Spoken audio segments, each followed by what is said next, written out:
Sadly, as we've heard, despite a global pandemic of historic proportions, peace building has not always been afforded the priority it deserves.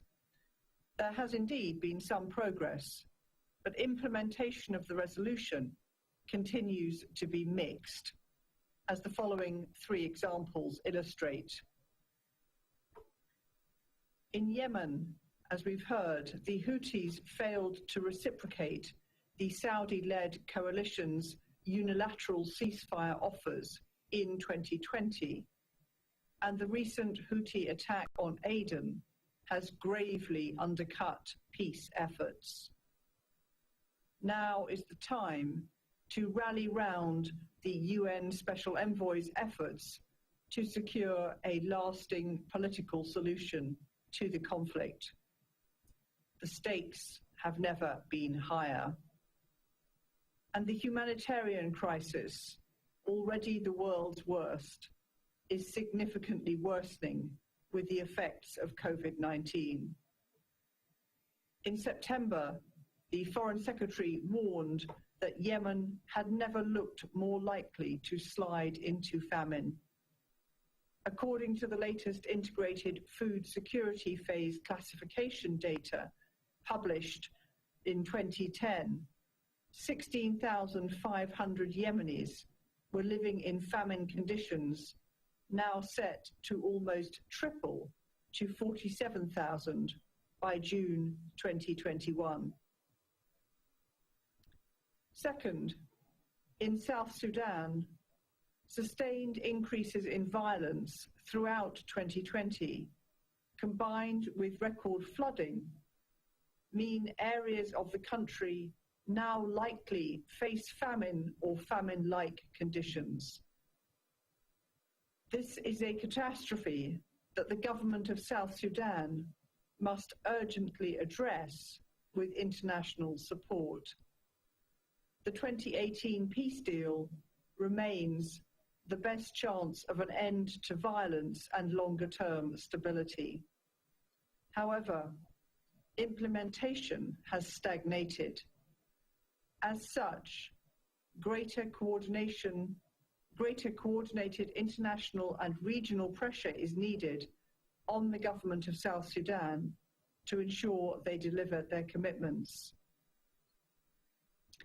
More encouragingly, we welcome the signing of the Juba Peace Agreement on the 3rd of October 2020 by the government of Sudan, the Sudan Revolutionary Front, and Sudan Liberation Movement, Mini Minawi.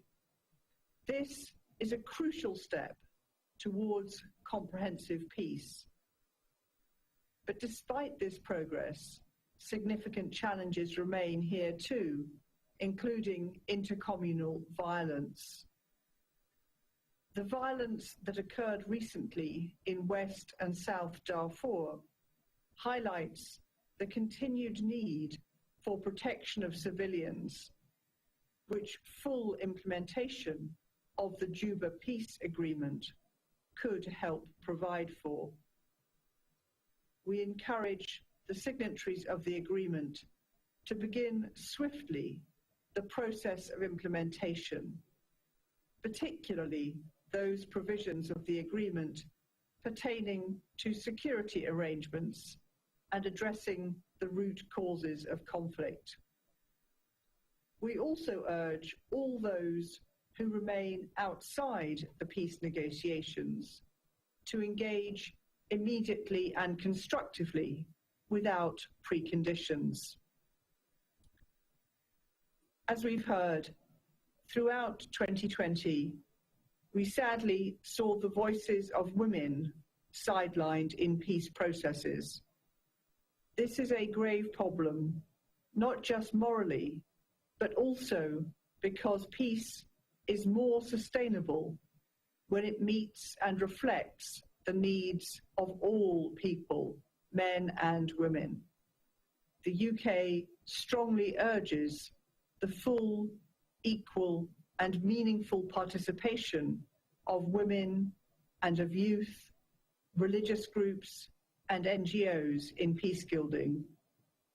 And we must ensure women are able to carry out their work free from threats and violence.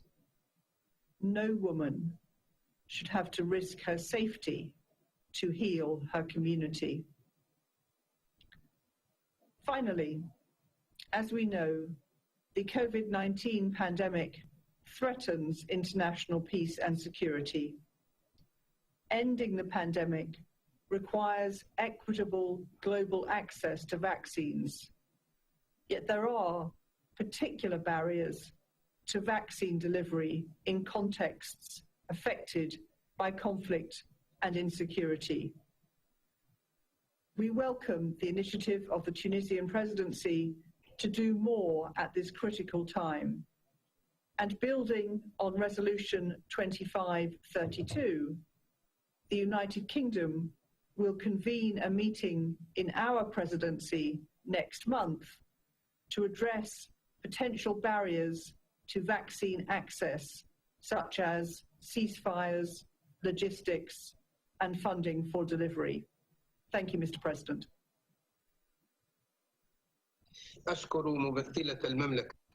I thank the representative of the United Kingdom for his statement. I now give the floor to the representative of China. 主席先生，中方感谢迪卡洛。 Mr. President, China thanks USG Di-Carlo, USG Lacroix, USG Kari, and USG Lowcock for their briefings. In July last year, the Security Council unanimously adopted Resolution 2532, supporting SG's global ceasefire initiative and calling for a people-centered approach in fighting against the COVID-19 pandemic. This resolution pointed out a direction for the maintenance of international peace and security in the context of the pandemic. So far, more than 180 countries have endorsed a global ceasefire initiative, and remarkable progress has been made in the situations of Libya, Sudan, and other countries. Regrettably, however, even under the impact of the pandemic, some conflicts are still going on, and some countries that had ceased fighting previously are once again in turmoil. 2021 is a critical year for the global fight against the pandemic. The Council should take this opportunity to step up the implementation of Resolution 2532, strive to promote a global ceasefire, and unite to fight the pandemic. First, we need to step up efforts for ceasefire and cessation of violence. In armed conflicts in the context of the pandemic, no one wins. In the face of the common enemy of this virus, all parties to the conflict should unconditionally cease hostilities, leave the battlefield of guns and fires, and go to the front line of the pandemic. The UN missions should seize this opportunity to follow up on the implementation in a timely manner and step up good offices to create more space for political settlements. Second, we should coordinate the pandemic prevention and control with the work of the UN on the ground. Pandemic mitigation, peacekeeping, and humanitarian work are there to save lives and should be carried out in an integrated manner. We should continue with our diplomatic engagements, dialogue, and coordination, and keep the momentum of political settlement of hotspot issues. It is necessary to stabilize the supply chain, ensure the delivery of humanitarian supplies, and enhance the protection of safety and health of UN personnel on the ground. The UN Secretariat, host countries, and TCCs should strengthen communication and prepare feasible vaccination programs for people in the field as soon as possible. Third, we should increase support for countries in conflict to fight the pandemic. These countries in conflict are the weak link in the global fight against the pandemic. The international community should increase its pandemic fighting support to these countries, increase aid delivery and exchange of experience, strengthen capacity building, so that vaccines will be accessible and affordable in these conflict-affected countries. Meanwhile, these countries should also make efforts to create conditions for the international community to support the fight against the pandemic. Fourth, unilateral sanctions should be lifted as soon as possible. Unilateral sanctions violate international law, seriously weaken the capacity of countries concerned to access necessary anti-epidemic resources, endanger the lives and health of innocent civilians, and lead to serious humanitarian consequences. We urge the countries concerned to comply with the international call for an immediate lift of the illegal unilateral sanctions. Mr. President, unity and cooperation is the most powerful weapon in the fight against the pandemic. Science and facts are the most essential to go by. Multilateralism is the most effective approach. The politicization of the pandemic will only lead to the ravage of the virus and the further spread of the pandemic, and that is not workable. China sincerely hopes that the Security Council, at the new starting point of the new year, will stick to the correct direction in the fight against the pandemic and lead by example in boost confidence for and provide impetus to the global cause against the pandemic. The Chinese government and people, through arduous efforts, have made major strategic achievements in the fight against the pandemic. We have launched the largest global emergency humanitarian operation in the history of New China, providing anti-epidemic assistance to more than 150 countries and 10 international organizations, and sending 36 medical expert groups to 34 countries in need. As the largest producer of medical supplies, China has provided more than 220 billion masks, 2.3 billion pieces of protective gears, and 1 billion testing kits to countries around the world. Vaccine is an important tool to fight the pandemic. China already has one vaccine in use with conditional approval and many others in clinical trials at different stages. Despite the huge demand for vaccines within China, we are providing support and assistance within our abilities to other countries, especially developing countries, in a variety of ways. As of now, many countries are using the Chinese vaccines.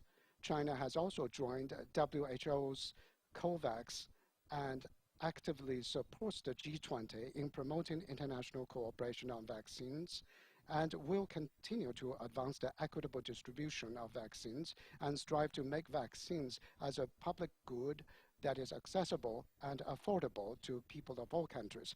I thank you, Mr. President.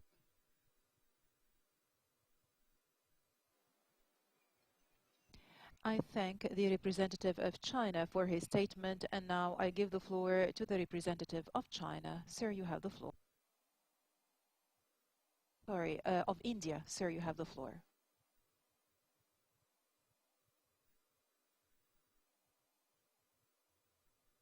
Can you check your microphone, please? We can't hear you.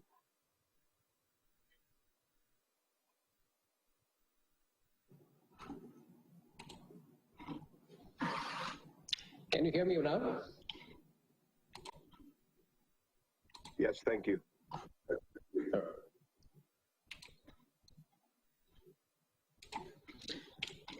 Mr. President, I would like to thank all the 4 Under-Secretary Generals for their presence and useful insights into the various dimensions of the challenges we face today due to the COVID-19 pandemic. We take this opportunity to continue our dialogue as a follow-up to Resolution 2532. We express our deepest condolences to all member states and to the UN community who have lost their loved ones due to COVID-19.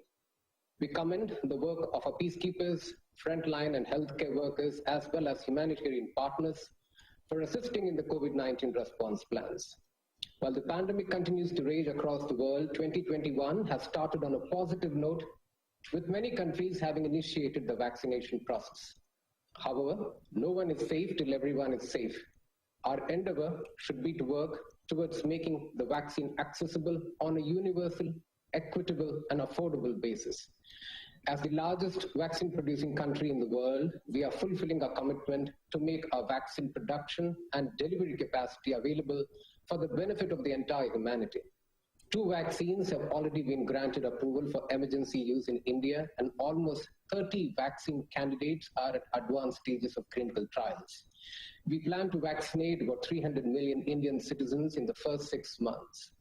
Despite having just commenced our vaccination drive in India 11 days ago, we have already airlifted more than 6 million doses to 9 countries in phase 1 as grant assistance. Contractual supplies to various countries are also being undertaken in a phased manner. We are also providing training to several partner countries to strengthen their clinical capabilities as well as to enhance the capacities for vaccine administration. We will also gradually be supplying to the COVAX facility of the WHO. Mr. President, the pandemic has for one disrupted humanitarian aid flows and threatened hard-won development and peace-building gains. In fragile and conflict-affected states with weak governing institutions and faltering health systems, the pandemic has had a devastating impact on the vulnerable sections, particularly women, children, the elderly, and those with disabilities. The pandemic has also highlighted vulnerabilities of states to deal with the threats posed by misuse of social media, disinformation campaigns, possible opportunities for bioterrorism, and cyber attacks on critical infrastructure. Mr. President, the Secretary General's noble call for a global ceasefire and the 90-day humanitarian pause was well-intentioned. However, many of the ceasefires announced in the wake of the call were not negotiated and as such have since expired or in some cases broken down. In conflict situations, we have seen no let-up in fighting, and in some cases, conflicts have only intensified. It is important that the call of the Secretary General is heeded to. In this context, we reiterate our call for a comprehensive ceasefire in Afghanistan. Mr. President, at the peak of the COVID-19 pandemic, India responded to the Secretary General's call and upgraded the medical facilities of UN peacekeeping missions in Goma, in DRC, and Juba in South Sudan. India has also assisted more than 150 countries through urgent health and medical supplies. We have pledged $15 million for the Gavi and operationalized COVID-19 emergency fund for our neighbors with an initial contribution of $10 million. In the spirit of South-South cooperation through the $150 million India-UN Development Partnership Fund, we have responded to member states' requests for urgent COVID-19 related assistance. Mr. President, while countries like India have launched vaccination drives and assisting others during the pandemic, there are countries which continue to foment terror and indulge in hate speech and widespread disinformation campaigns. While we are working with the scientific community, medical fraternity, industry, and academia to find solutions to the pandemic, there are globally recognized state sponsors of terrorism who have used the pandemic to ramp up recruitment and infiltration activity to spread the venom of terror. The international community needs to hold these countries accountable for their actions. We are glad that Resolution 2532 had the foresight to recognize the threats posed by such state sponsors of terrorism and ensured that the Secretary General's global ceasefire call did not apply to council-listed individuals and terrorist entities.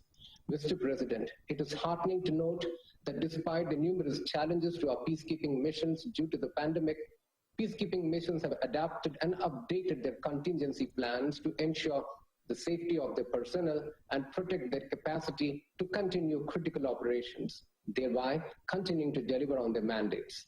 The Council also needs to recognize the sacrifices of our peacekeepers, especially in tough mission settings where tours of duty were extended. We are also glad to note that despite the severe logistical restrictions and funding limitations, the Peace Building Commission convened a series of virtual consultations with countries in Central and West Africa, the Sahel region, the African Great Lakes, and the Pacific Islands affected by COVID-19. Mr. President, as the world continues to deal with the pandemic, the Council's initiatives in combating COVID-19 should transcend conflict lines and contribute to global social cohesion. The Council needs to have a human-centric approach to tackle the pandemic. Lack of funding for emergency relief and the complications created by the pandemic have pushed some of the world's neediest populations closer to famine conditions. The donor community and civil society organizations should sustain necessary support and partnership during the crisis. The Council, as a priority, must work towards supporting initiatives that guarantee a safe and sustained recovery of economies in conflict situations, ensure speedy and equitable distribution of vaccines and therapeutics among the most disadvantaged populations in conflict-ridden countries. We also need to put in place an inclusive system that will provide for early vaccination of our peacekeepers, humanitarian workers, and other UN frontline workers, and guarantee safe and secure access for humanitarian operations. I thank you, Mr. President. I thank the representative of India, and now I give the floor to Norway. President, I thank the Undersecretary General for their useful briefing this morning. We meet as we are facing perhaps the darkest hour of the COVID-19 pandemic. The number of deaths have now surpassed 2 million people, and the virus has exacerbated human suffering in conflict areas. Progress on vaccines gives hope, but we need to reach the most vulnerable. For this purpose, Norway is proud to co-chair the Facilitation Council for the Access to COVID-19 Tools Accelerator together with South Africa. Securing fair and global access to vaccines and mitigating the negative consequences of the pandemic requires an effective and efficient multilateral system. In this, the Security Council must also play its part to deliver a unified response. President, like many other countries, Norway echoed Secretary General Guterres' timely call for a global ceasefire. We encourage parties to conflicts to adhere to the appeal. However, we have all seen the response has not been sufficient. Where ceasefires were announced, most were unilateral and limited, lacking follow-up mechanisms for coordination, monitoring, and conflict management. We should apply lessons from this experience as we assist parties moving forward. One lesson to draw is the importance of encouraging mutual commitments to conflict parties to allow ceasefires to serve their purpose, whether it is vaccine distribution or steps towards a settlement. President, the leadership and coordination by the WHO, OCHA, and UNDP were essential to ensure effective and immediate health, humanitarian, and socio-economic responses. We also commend the Secretary General for his swift response when Norway proposed to establish a COVID-19 response and recovery fund in March 2020. The pandemic has demonstrated the need for strong and efficient UN collaboration at the country level. Reports from the field confirm the importance of the strengthened United Nations resident coordinator system, a key element in UN reform. The pandemic has also highlighted the need for a global health agenda that can improve resilience, prevention, preparedness, and response to health threats. Multilateral cooperation in these areas is more important than ever. President, despite the lack of implementation of a full global ceasefire, important results have been achieved. Especially UN missions have delivered impressively towards the objectives set out by the Secretary General in April last year, as we heard from our briefers this morning.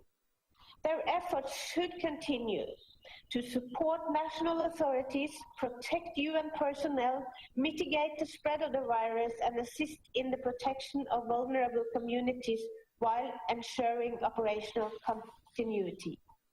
Additionally, it remains essential that humanitarian workers get safe and unhindered access to those in need, including for vaccination. Norway supports the UN in their efforts to ensure humanitarian access under these challenging circumstances. We particularly stress the key role of local first-line humanitarian workers. President, COVID-19 has exacerbated protection challenges, including combating sexual and gender-based violence. Violation against children also persists, and the lack of safe access to education remain a key concern. Norway will continue to prioritize the protection of civilians in response to the pandemic, including the implementation of the Safe School Declaration. President, COVID has impacted us all, but not evenly. We have seen disproportionate impacts between countries, between communities, and even genders. We need a gender transformative perspective, and above all, human rights, the rule of law, and gender equality must underpin our global response to COVID-19. The pandemic has also brought us into sharp relief the importance of the women, peace, and security agenda to every aspect of crisis prevention and response. At the community level, women peace builders and human rights defenders have found themselves also at the forefront of COVID-19 prevention and response efforts. They remain vital components of pandemic response and recovery and are key to long-term resilience, peacemaking, and peace building. President, the world is facing several crises at once. The global pandemic, climate change, and biodiversity loss. They interact and reinforce one another, and they exacerbate existing vulnerabilities and add complexity to situations where communities are already under stress from armed conflict. Our recovery efforts provide an opportunity to build back better and greener and perhaps more peacefully. Through many pressures exerted by the pandemic shift, conflict dynamic is indeed can be done in different ways. Some conflicts will harden, while the others, new windows for coordinated diplomatic effort may open.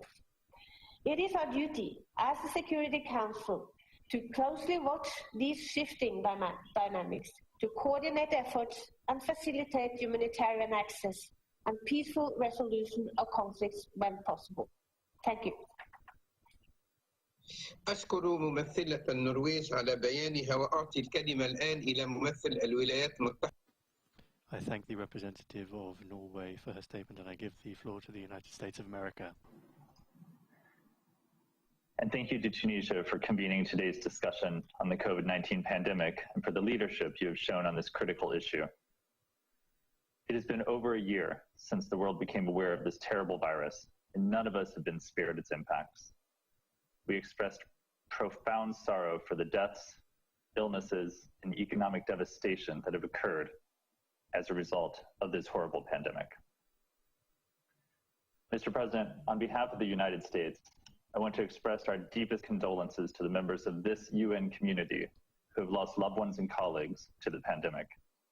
The city we call home, New York, was hit particularly hard by the pandemic, and I want to express our deep appreciation for those on the front lines, the doctors, the healthcare workers, and others who have risked their lives, and in doing so, have saved countless others. Your selfless courage and your selflessness show the best of who we are as human beings, and we should strive to emulate that same spirit here in this council and in our work each and every day. We thank you so much. Mr. President, the United States is committed to working together with other countries to combat this deadly virus. As a first sign of our renewed commitment to supporting multilateral efforts to fight the pandemic, on January 20th, President Biden signed a letter to the Secretary General retracting the previous administration's notification of the United States' intent to withdraw from the WHO, as well as a letter informing the Director General of the WHO of this decision. Despite all that the global community has endured during this pandemic, there is a light at the end of the tunnel. It is nothing short of a modern scientific marvel that in less than 1 year, numerous safe and effective vaccines and therapeutics have been developed around the world. The United States is working to ensure these vaccines get to those who need it most, and we will also work with our partners to facilitate access to those most in need. No one will be safe until the virus is finally and completely defeated. As the chief medical advisor to President Biden, Dr. Anthony Fauci, told our WHO colleagues last week, the United States, quote, will commit to building global health security capacity, expanding pandemic preparedness, and supporting efforts to strengthen health systems around the world to advance the Sustainable Development Goals, end quote. The WHO must play a central role in our combined response to this pandemic. And we look forward to working with Gavi, the WHO, the Access to COVID-19 Tools Accelerator, and COVAX to help facilitate a rapid global vaccine rollout. As a WHO member state, the United States will work closely with all of you to ensure the WHO is strengthened and reformed appropriately, not only to face this current challenge, but also to effectively stand up to other challenges yet to come.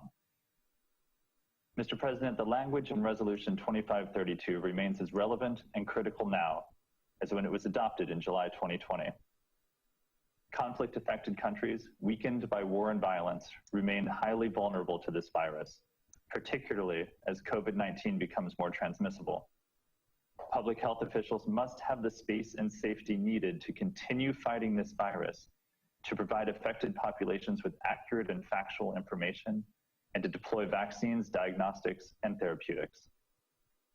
We are all concerned with ensuring that conflict-affected countries are able to access testing, combat disinformation, safely treat their patients, continue to implement public safety guidelines, and access and deliver critical vaccines, diagnostics, and therapeutics needed for recovery. Many of the countries affected by conflicts also suffer from poverty and lack of humanitarian assistance, including access to sufficient volumes of vaccines to protect their populations. We were pleased that, well before the Security Council adopted Resolution 2532, several armed groups declared ceasefires to heed the Secretary General's call. As early as April 2020, fighters in 12 countries had put down their weapons, including those involved in some of the world's most intractable conflicts. But unfortunately, many of those ceasefires have not held, and parties have resumed fighting even as the virus raged on. We strongly urge states and other parties to armed conflict to respect existing ceasefires or to conclude new ceasefire agreements so that they may focus on managing this pandemic and protecting their citizens. Faithfully implemented, ceasefires would provide a necessary respite for women, children, and men on the front lines of violence and conflict, and thus particularly vulnerable to the virus. We must also ensure that vitally needed humanitarian aid and those delivering it are fully protected and able to do so, especially in these vulnerable regions. And humanitarian access must be urgently granted to reach those who need aid. From a vaccine management perspective, including extreme cold chain requirements for delivery of some vaccines, organizing mass vaccination events amid violence and conflict will be immensely difficult. Relevant public health authorities must be given the space and safety they need to operate efficiently and quickly, not just to vaccinate against COVID-19, but to maintain critical vaccination campaigns against polio, measles, and other devastating diseases. Mr. President, we also condemn terrorist organizations that have taken advantage of this difficult situation to escalate violence while governments try to focus on containing the virus. We will continue our legitimate operations against these terrorist groups that threaten peace everywhere. The United States continues to lead the world's scientific, humanitarian, and health assistance response to the COVID-19 pandemic. We will engage internationally, including partnering with the WHO and the entire UN system to combat COVID-19, promote health, and advance global health security to save lives, promote economic recovery, and build better resilience against future biological threats. The United States will also seek to bolster Gavi and the COVAX facility to support vaccines reaching all parts of the globe, new approaches to health security, and an acceleration of the global health security agenda. The United States has already announced over $1.6 billion in additional economic, health, and humanitarian assistance as part of about $20.5 billion in U.S. funding to combat COVID-19. Today's humanitarian landscape is unprecedented in its magnitude, acceleration, and complexity. COVID-19's second-order impacts on the most vulnerable have been catastrophic. Rising food prices, as we've heard today, falling incomes, drops in remittances, interrupted vaccine programs, school closures, and a civilian protection crisis. These impacts continue to be felt acutely by vulnerable and marginalized populations, including here in the United States. We have all acutely felt the impacts of this horrific pandemic, and we must be united in our efforts to eliminate it. As I said before, we know there is a light at the end of this tunnel, and we must not let this virus stall long-standing efforts towards peace and security. Joining together with the UN and other international partners, the United States will continue to lead the fight against COVID-19 during this critical time, and we will do all we can to ensure a safer and more secure world, both now and in the future. Thank you, Mr. President. أشكر ممثل الولايات المتحدة الأمريكية على بيان. I thank the representative of the United States of America for their statement. I now give the floor to Niger. Thank you, Mr. President. Thank you for having, together with France, co-sponsored Resolution 2532. And it's quite normal that during your presidency, Tunisia would spend a meeting to evaluate the implementation of this important resolution. Under the presidency of my country in September, a meeting of the same kind was held, also at the request of Tunisia and France. When Resolution 2532 was adopted, we could hardly imagine the devastating effects of this pandemic and its impact on the world economy and, in general, its impact on our way of living and working.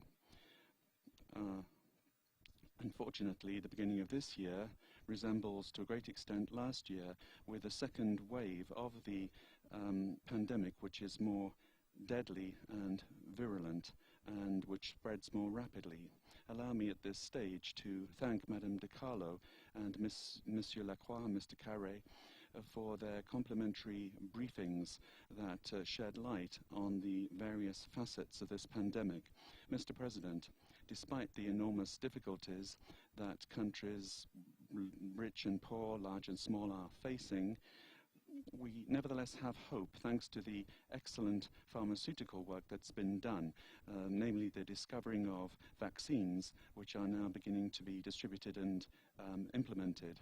As we've very often said in our previous statements on this issue, it's imperative that we ensure that the distribution of the vaccine will not lead to protectionism and contradictory policies where some countries would use this common good as an instrument to advance their hegemonic visions and sphere of influence. No area of the world will be safe as long as all countries are not safe, because this virus does not recognize borders. And as underscored in Resolution 2532, the fight against the pandemic and the distribution of the vaccine requires international, regional and national cooperation. It must be inclusive and coordinated at the global level. Bringing vaccines to low-income countries and in conflict areas can only be done using this multilateral dynamic.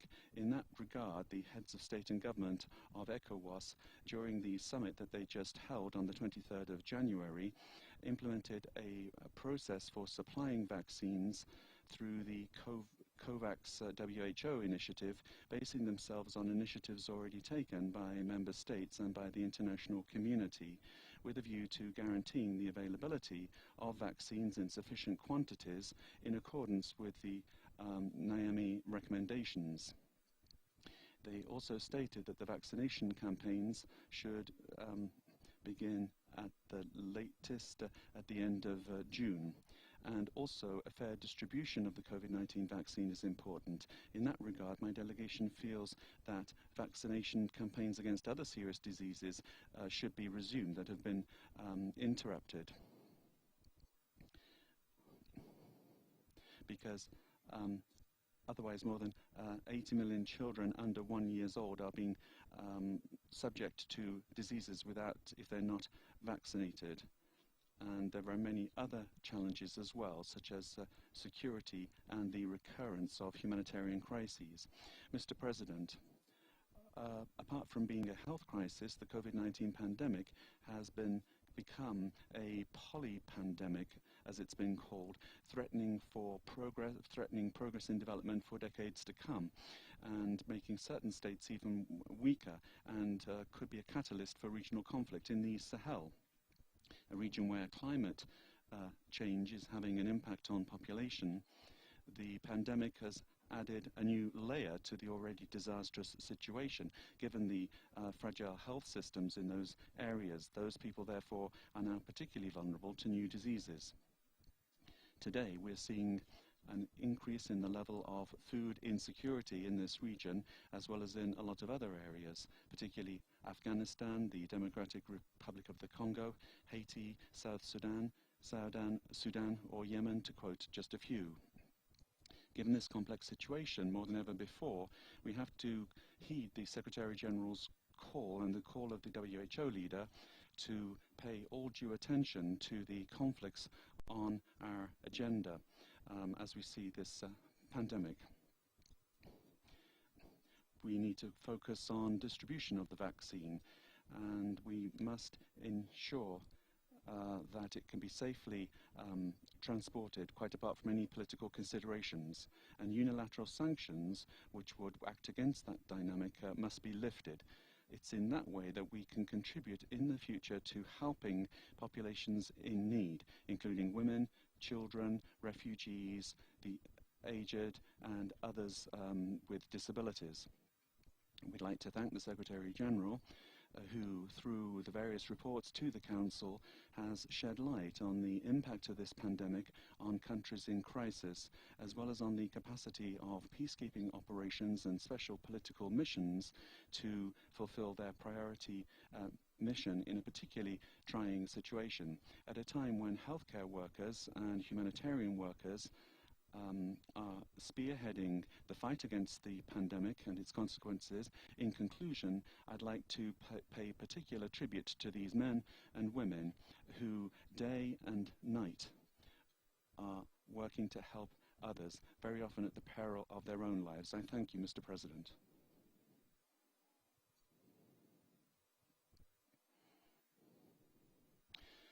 I thank the representative of Niger. I now give the floor to the representative of Estonia. Mr. President, I want to thank the briefers for their overview on the topic. Mr. President, when Estonia first tried to raise COVID-19 in the Security Council in March 2020, the numbers were following: 413,000 confirmed cases and over 18,000 deaths. This is according to WHO from 25th of March 2020. Fast forward, not even a year, but 10 months, and the numbers are following: over 100 million cases and over 2 million deaths. That is a rise of over 24,000% in confirmed cases and over 11,000% rise in deaths. This is an unprecedented situation for all of us, meaning we must be more cooperative than ever to come through the pandemic with as little damage as possible. For that, we need strong multilateralism, and we feel that we have wind in our sails. The Security Council must show strength and unity in dealing with the security implications of the pandemic. Estonia continues to stress that all UN countries follow norms of responsible state behavior in cyberspace.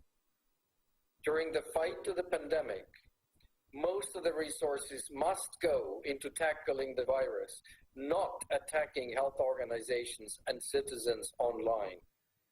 We hereby also reiterate our support to Secretary General's call for a global ceasefire. Nevertheless, our global response to the pandemic is also weakened by the malicious use of cyber means. According to Europol, COVID-19 has sparked an upward trend in cybercrime. Many attacks have been erected against health institutions. We must address and condemn cyber attacks against hospitals, which can pose a direct threat to human lives. Countries should take steps to strengthen the rule of law in cyberspace and curb malicious activities against the health sector. We must not dilute our focus. Using COVID as a pretext for lifting sanctions is misleading. Sanctions are too often made a scapegoat for the mismanagement of resources by governments who are not willing to take responsibility for their actions or omissions. European Union sanctions are targeted and do not obstruct the fight against the pandemic. Both EU and UN sanctions include the possibility of humanitarian exemptions. Targeted sanctions do not play a role in how well a country can deal with the pandemic. We know that the pandemic and its consequences have a growing negative impact on human rights, democracy, and the rule of law, including on civic space. Curtailing human rights and restricting civil space under the pretext of COVID-19 is unacceptable. Last but not least, as outlined in the COVID Omnibus resolution in the General Assembly, Estonia reiterates our support to ensure global access to medicines, vaccines, and medical equipment to face COVID-19. Thank you, Mr. President. أشكر ممثل إستونيا على بيانه وأعطي الكلمة. I thank the representative of Estonia for your statement and now give the floor to the representative of Vietnam.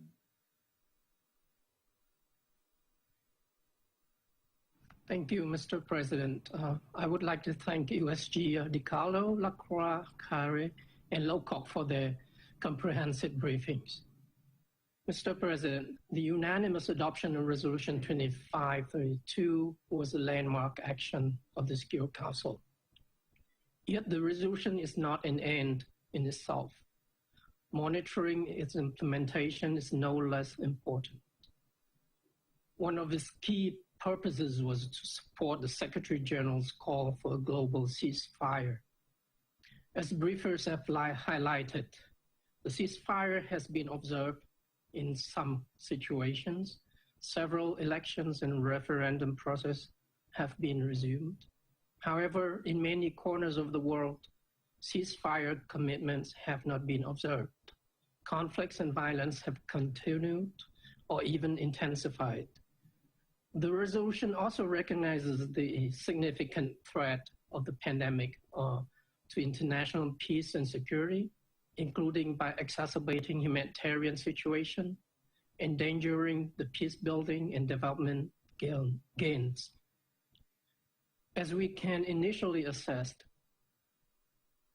inequalities and other underlying causes of conflicts and violence aggravated by economic and social impacts of the pandemic will take devastating tolls in the long run and are at risk of exploitation by extremists and terrorists. While vaccination programs are underway in several member states, this is yet the case in many others, particularly in the global south. 6 months into the resolution implementation, we appreciate this opportunity to take stock of our progress and identify gaps for further improvements. In that context, allow me to stress following points. First, ceasefire must be strengthened if we are to protect all humans from the double impacts of COVID-19 and conflict. Warring parties must match their words with deeds in adhering to their commitment to cease hostilities and allow humanitarian response. We call for a framework to effectively oversee the implementation of ceasefire in conflict areas. We support greater efforts by the Secretary General's special representatives and envoys to help secure lasting solution to conflict and violence after the ceasefire. Regional or local actors can and must play constructive roles in confidence building and preventive diplomacy, including through mediation. Second, we must further support safer and strengthen United Nations peacekeeping operations. We commend the steps taken by the UN missions and offices in adapting their operations and discharging their mandates. Keeping peace and protecting civilians require first and foremost not becoming a source of contagion. Therefore, it is essential to strengthen medical capacity of UN peacekeeping and political missions so as to protect their own personnel and better assist host countries in their pandemic response. The missions, troops, and police contributing countries, as well as host countries, must work together to identify adaptation measures to allow for safe and timely rotation. We know the positive assessment of USG Lacroix of the ratio of rotation reaching that of pre-COVID-19 period. Third, While the pandemic is an ongoing challenge, it is also an opportunity to shape our future. Strengthening our commitment to international cooperation and multilateralism with the fundamental role of the United Nations system in catalyzing and coordinating the comprehensive global response to the COVID-19 pandemic and the central efforts of member states therein is key to our long-term comprehensive strategies. Member states must support a robust and resilient global health system with the World Health Organization playing a crucial role. We must pay heed to elevating the economic and social impacts of the pandemic, facilitating fair and equitable access to vaccines and medicines, ensuring economic resilience and financing for development for the least developed, developing, and conflict-affected countries. We must not allow our hard-won peace-building and development gains to be disrupted or reversed.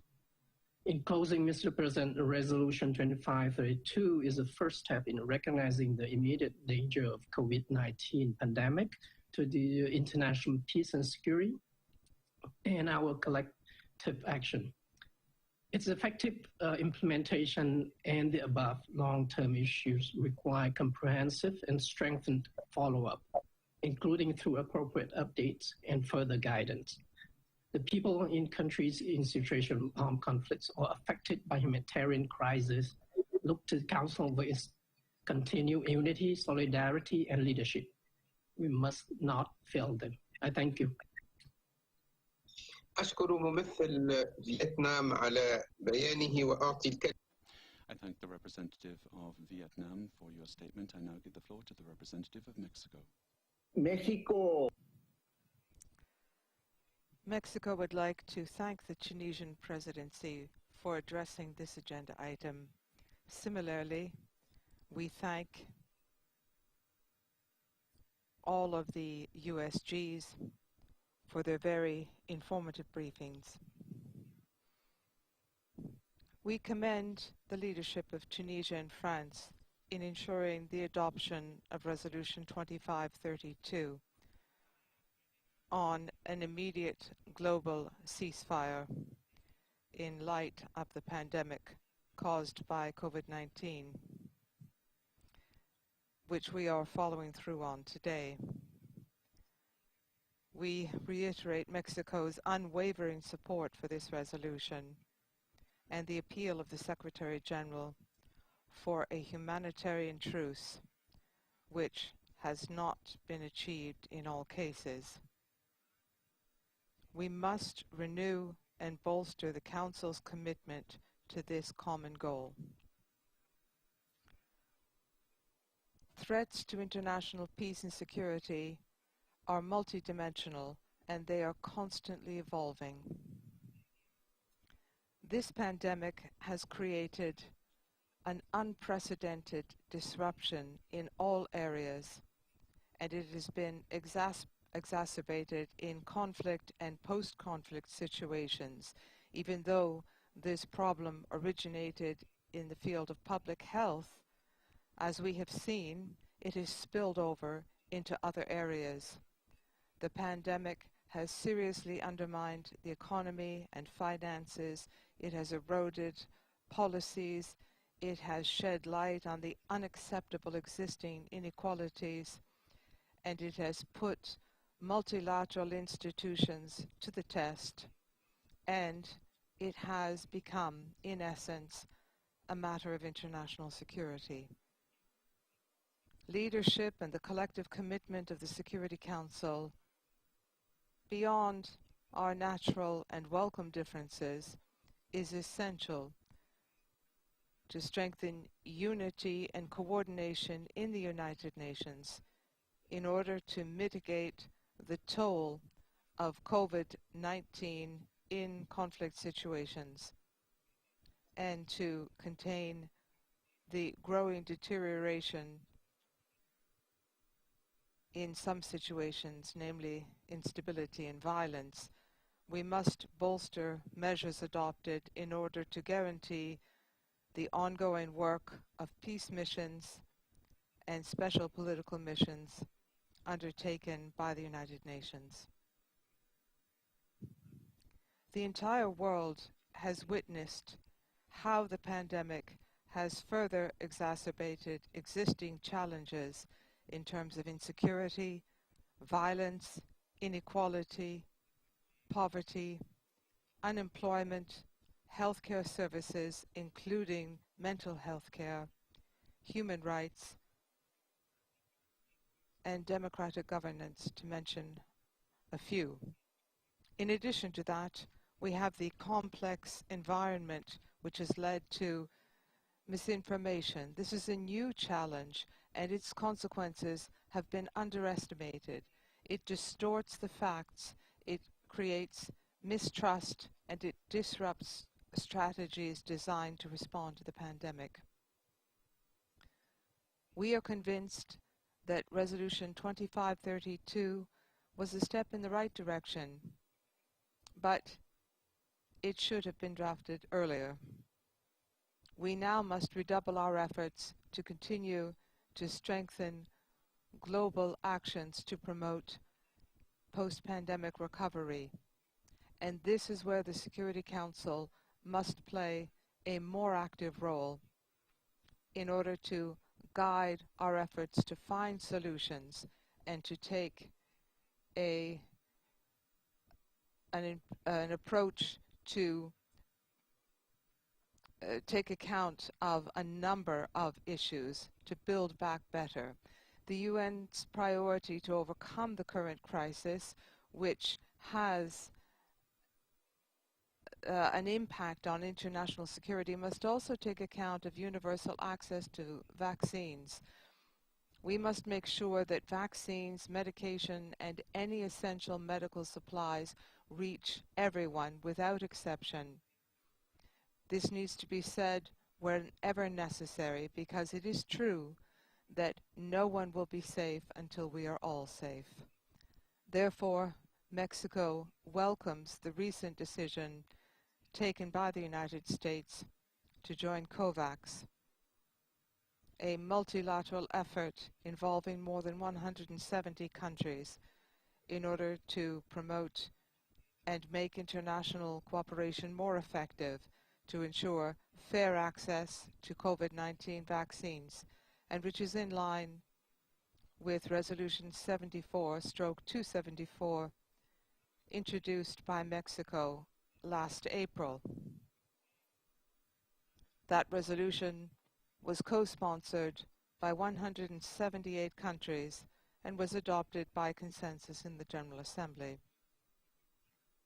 Effective cooperation means working together with all interested stakeholders and all relevant bodies, and therefore Mexico also recognizes the work that's being done by the Group of Friends of Solidarity for Global Health Security, which brings together more than 40 member states from all regions who are working to raise awareness about the impact of global health crises on global security.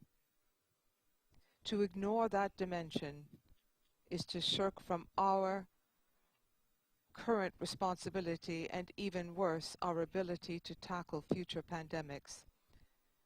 Mexico is committed to multilateralism, which will ensure timely and effective action by the UN system as a whole. For that to happen, the Security Council must agree to take on risks which, when it comes to international security, arise when we have global health crises, as we see in the current circumstances. Thank you. I thank the representative of Mexico for his statement. I now give the floor to the representative of St. Vincent and the Grenadines. Thank you, Mr. President, and let me begin by thanking you for convening this timely discussion and expressing our appreciation to Under-Secretaries General DiCarlo, Lacroix, Lowcock, and Carey for their comprehensive briefings. The COVID-19 pandemic continues to pose disastrous health, socioeconomic, and security challenges in every corner of the globe. The humanitarian impacts of the pandemic, which are felt most acutely in conflict-affected countries, necessitate greater attention and urgent action by the international community to alleviate the suffering of those made most vulnerable, including women and children, internally displaced persons, and refugees. We commend the continued efforts of the Secretary General, his special representatives and special envoys, and the range of UN presences, both at headquarters and in the field, to facilitate peace talks geared towards achieving a global ceasefire as part of the COVID-19 response, provide operational support to affected countries to help bolster health and safety, mitigate the risk of virus transmission amongst deployed personnel, and maintain the delivery of mandates despite the immense risks posed by the pandemic. We reiterate our full support for the provision of Resolution 2532 and for the provisions of Resolution 2532, and emphasize that only through a total cessation of hostilities will conflict-affected countries be able to effectively manage this health crisis as they mend their social fabrics and advance peace processes.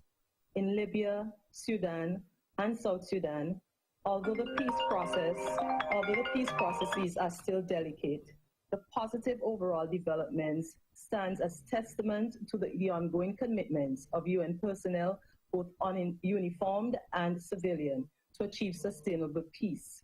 Yet, as we have seen with the horrendous slaughter of innocent civilians by rebel forces in the Democratic Republic of Congo in mid-January, and the recent series of armed group attacks in the Central African Republic, more must be done to achieve peace for those who yearn for it.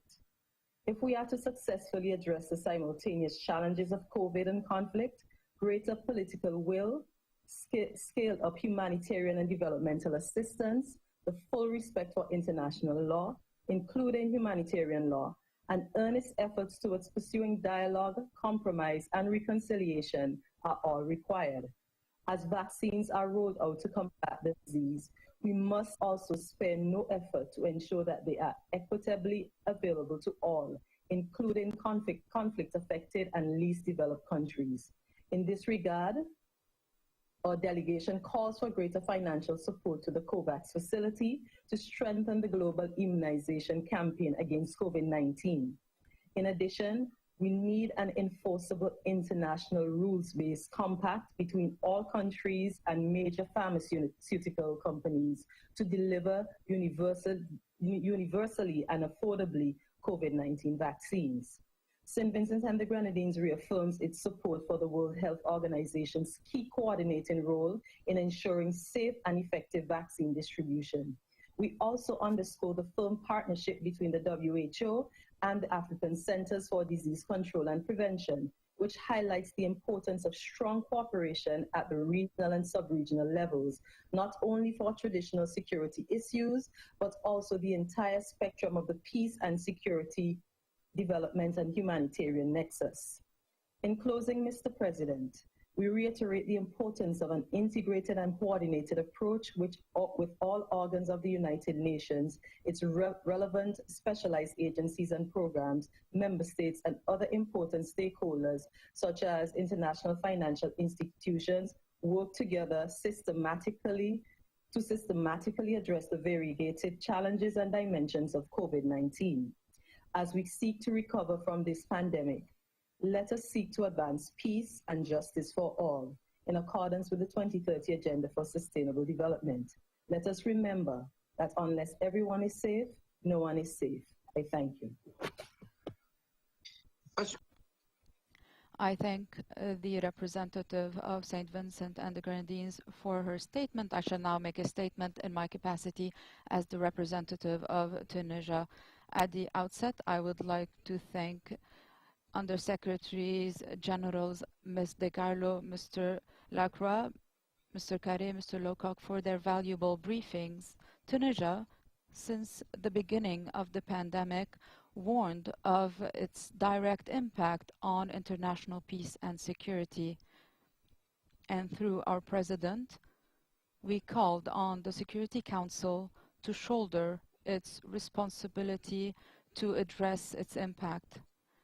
In this regard, we stress the need for a joint and coordinated response under the auspices of the United Nations based on a wider understanding of collective security and further international cooperation and solidarity. It has been a year since the emergence of this pandemic, and despite our efforts and our measures, the world continues to suffer from the impact of COVID-19 at all levels. The virus continues to spread all over the world. It has claimed the lives of over 2 million people and infected over 100 million more. Our world economy has also suffered from devastating losses in all sectors and all countries. It also resulted in severe social repercussions. It led to an increase in unemployment and poverty and a decrease in growth rates. The impact of the pandemic is felt deeper and harsher in conflict zones and refugee camps. It has exacerbated the situation in these regions. It undermined the work of UN missions. It interrupted humanitarian relief efforts, leaving millions today, especially children, facing famine. Our meeting today shows our awareness of the dangerous consequences of this pandemic on international peace and security. It also stresses the urgent need for concerted efforts to implement Resolution 2532, adopted by consensus on the initiative of Tunisia and France.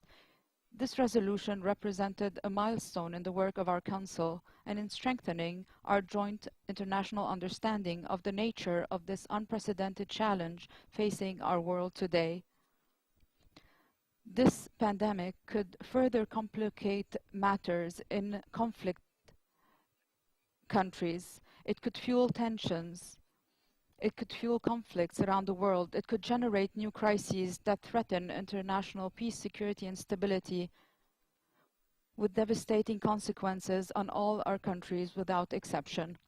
We laud the efforts of UN agencies and organizations, notably the World Health Organization, to assist countries to confront this pandemic. We also value the fact that UN missions continue with their valuable efforts and their great sacrifices to achieve peace and restore security and stability in conflict zones.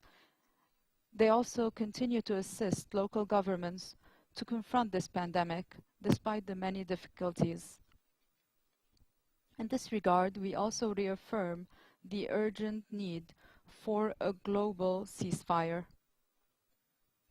Pursuant to Resolution 2532, and to respond to the call of the Secretary General so that we can focus our international efforts on confronting the pandemic and restricting its impact, especially in conflict zones. The current and direct impact of the pandemic on the global health situation, as well as international peace and security, in addition to its devastating social and economic impact, which will continue for years, if not decades. These repercussions show that this pandemic will be one of the main factors that could fuel tension, violence, and prolong conflicts around the world. In the face of this difficult situation, vaccine production has been an important step to limit the spread of the virus and control its impact. However, achieving this goal relies on international cooperation and solidarity to guarantee an equal access to vaccines for all, especially least developed countries or countries in conflict and post-conflict situations. We believe that this matter is also connected to international peace and security. The absence of equal access to vaccines could deepen sentiments of injustice, could fuel tensions, and could impact our international efforts to confront this pandemic. This also runs counter to principles of human solidarity and the concept of collective security and our shared destiny. These are important prerequisites to guarantee that the world is successful in overcoming this unprecedented challenge. No one is safe until everyone is safe. On the other hand, my country stresses the need to provide vaccines to UN personnel in different conflict zones and hotspots so that UN missions can carry out their vital functions according to their mandates. Furthermore, a ceasefire and a cessation of hostilities are both a prerequisite for providing vaccinations in conflict zones. In conclusion, we need to strengthen international and UN efforts to confront this pandemic. We also stress the vital role of the Security Council in addressing the impact of the virus on international peace and security. We need to follow up on the implementation of Resolution 2532 and develop mechanisms for its implementation as this situation evolves and pursuant to its impact on international peace and security and UN efforts to resolve conflicts. I thank you. I now resume my functions as President of the Council. There are no more names inscribed on the list of speakers. The meeting is adjourned.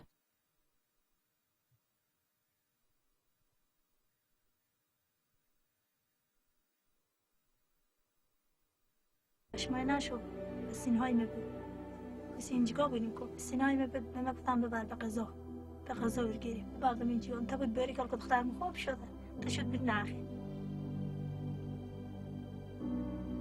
دختر میدونیم اینجا افتادم خیلی خوبه که ما همشیره امر که چیزی میکنه دخترم غذا میده خیلی خوبه خیلی باز ما دخترم خوب شده به ما خوب شده خیلی خوشحال که شی بخوانی مبود بیده بچیم بیتوبی نکرده مریض نبوده خیلی خوشحال شدم سواد گیرم درس خونم خوب باشم با مادر پیر بفهمم زرنگ شم فهمیده شم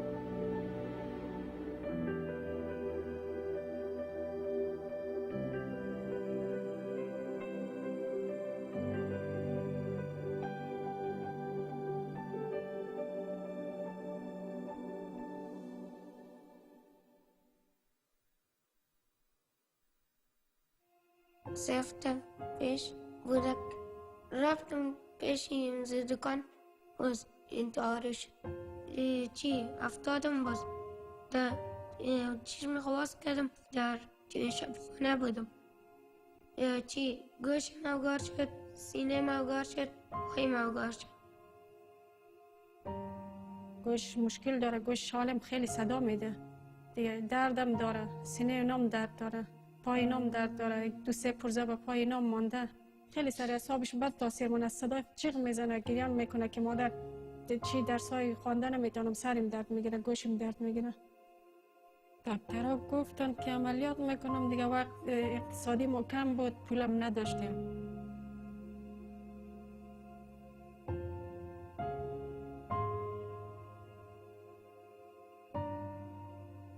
مشکل دارم دو تا دختر دیگه هم دارم یک پسرم دارم 4 تا اولاد دارم خودم سرپرست اینا هستم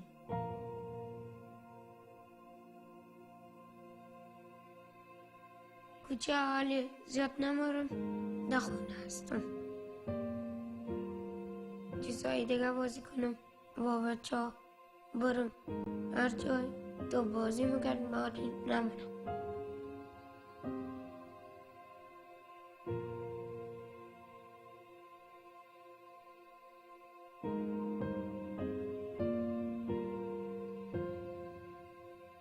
دیگه حالا میخواهیم که امنیت باشه و افغانستان همه مردم راحت باشن، خوش باشن، همین جگرخونی همه کم باشن، تنها از ما نه، از همه مردم ما، از همه دوستان.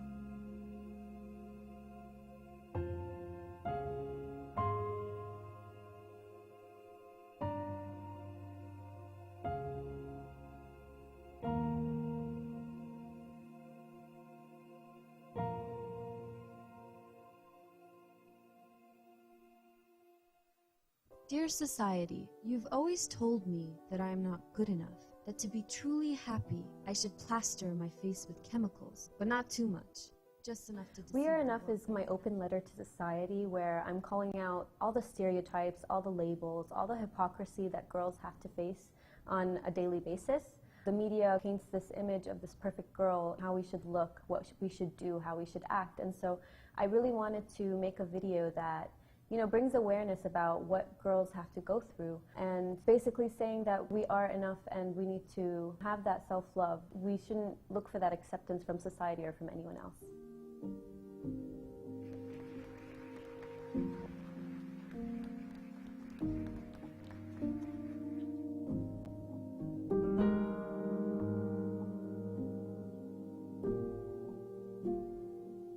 As soon as I had the idea for this video, I knew that I wanted to use my face as a canvas, just because obviously as little girls we need to accept the way that we look, and that's something we have insecurities about. And so I really wanted to use my face as a canvas to tell this message. It started off with drawing storyboards for the video, and I drew pages and pages of storyboards. And then after that I began implementing the artwork on my face. And so it was a process of doing the artwork, taking the pictures and the frames, and then erasing the artwork, and then doing it all over again. My message is just that, we really need to reach that self-acceptance on our own, and I think everyone needs to have a role in empowering women in any country that they're in. This has to be a group effort, a worldwide effort, because I feel like we still have a lot to go to reach the place where we should be.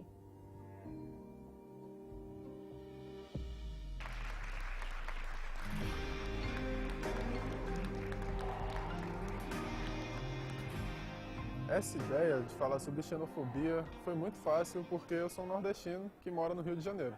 Quando eu vi que os temas do vídeo eram imigração, inclusão social e xenofobia, eu Nordeste, seca, falta d'água. No Rio eles têm muita mania de chamar de Paraíba. E como eu sempre faço nos meus vídeos no YouTube, eu faço piada de tudo. Eu, sobre